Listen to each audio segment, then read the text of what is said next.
Dans les pays en développement, les femmes portent le fardeau social de l'infertilité dans leur mariage, alors que certains de leurs maris trouvent d'autres femmes qui peuvent avoir des enfants.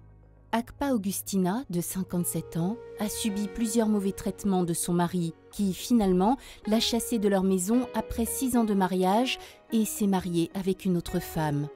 Tout est en raison de l'absence d'enfants. Je me suis mariée à l'âge de 21 ans. Donc j'avais fait 6 ans dans son foyer, 6 ans conjugal dans le foyer. Maintenant, il ne faisait pas d'enfants. C'est là il a pris une deuxième femme et il m'a mis au dehors. Donc je suis allée trouver mes parents au village. C'est là mon grand frère m'a dit, bon, il ne faut pas rester au village, mais viens me trouver. C'est là que je suis venue chez lui ici. Je suis restée pendant 3 ans. C'est là maintenant que je suis allée à l'hôpital pour voir un gynécologue. Il m'a dit qu'il y avait les trompes bouchées. Donc l'ordonnance qu'il m'avait fait, je n'avais pas d'argent pour pouvoir acheter ces médicaments. Et puis je suis restée. Mon mari, quand à lui, il ne m'aidait pas à résoudre les problèmes. Donc c'est moi ce qui va. Comme j'avais besoin de faire enfant, c'est moi ce qui va. Il ne m'accompagnait pas. À l'âge de 18 ans, quand j'apprenais mes cours, j'ai dit, il faut que je travaille d'abord avant de faire des enfants. Donc c'est là-bas, j'avais pris les médicaments et puis ça passait. Maintenant, je partais encore avec le même monsieur. J'avais pris encore la grossesse et puis ça là, je n'avais pas pris de médicaments puis c'est passé. Donc ça fait 2 fois fausse couche qui a passé. Une fois, il arrive au camp, quand il me voit, il est énervé. Des fois même, il me frappe, il jette mes affaires au dehors. Comme je ne sais pas où aller, je reste là jusqu'à en pleurant, jusqu'à après. Quand il s'en va au camp, je fais rentrer mes bagages. Chaque fois, ça se répétait, ça se répétait. Maintenant, c'est quand il a fait venir la femme qu'il a fait jeter mes bagages que je suis allée au village. De retour à la maison de ses parents, à cause des ragots et les pourparlers par les amis et d'autres femmes, Augustina doit s'emprisonner chez elle, la plupart du temps.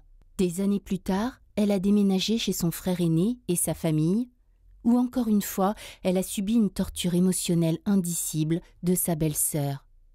Ces activités négatives ont finalement abouti à ce qu'elle est tombée malade avec une pression artérielle élevée et a eu un AVC, accident vasculaire cérébral. Elle a dépensé tout son pécule en dépenses médicales afin de sauver sa vie.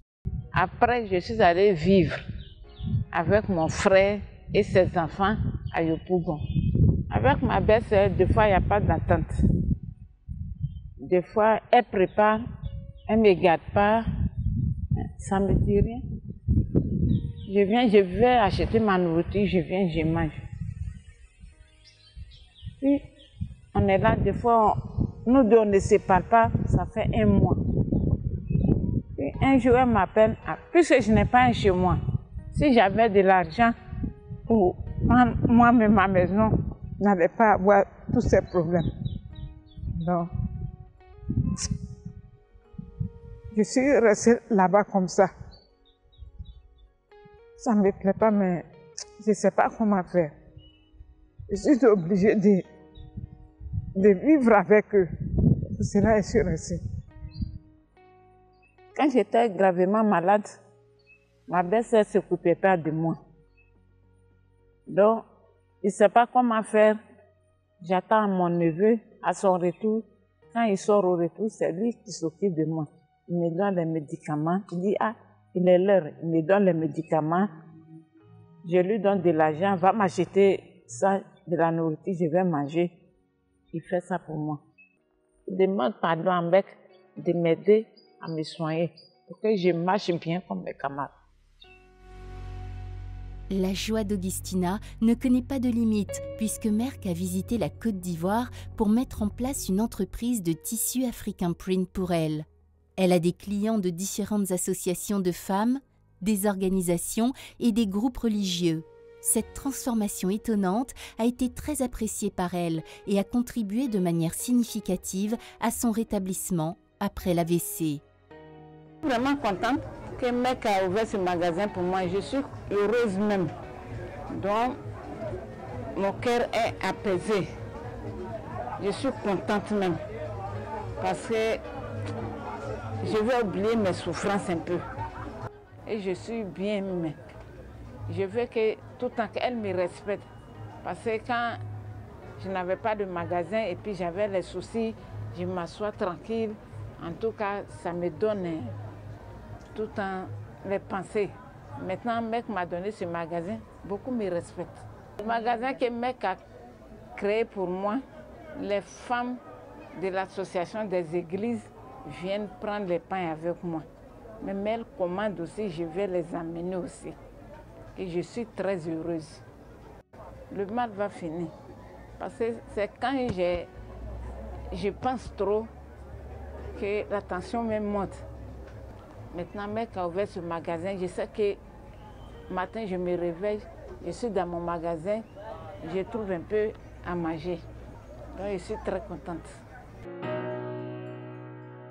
Je me présente, honorable Melej Catherine, je suis originaire de Dabou et je suis présidente de l'association de l'Union féminine, donc l'Union des femmes de l'Église protestante méthodiste. Ben, je me ressaisis, je félicite Merck. Parce qu'il y en a qui viennent faire des promesses, après on ne les voit plus. Mais elles sont venues, elles ont installé la boutique pour, comment s'appelle, Madame Akba. C'est extraordinaire. Aider les femmes. Et vous savez qu'en Afrique, quand vous n'avez pas d'enfants, c'est la frustration. On ne vous aime pas dans le ménage. Le mari même parfois est obligé d'aller ailleurs. Et puis la belle famille vous traite de sorcière. C'est le cas de Madame Akba, celle qu'on a aidée en ce moment. Vraiment, je les félicite. Oui, je n'ai jamais su qu'il y a une organisation qui vient aider les gens. Mais Merck m'a surpris vraiment. Merck m'a surpris. Je ne sais même pas ce que je vais dire.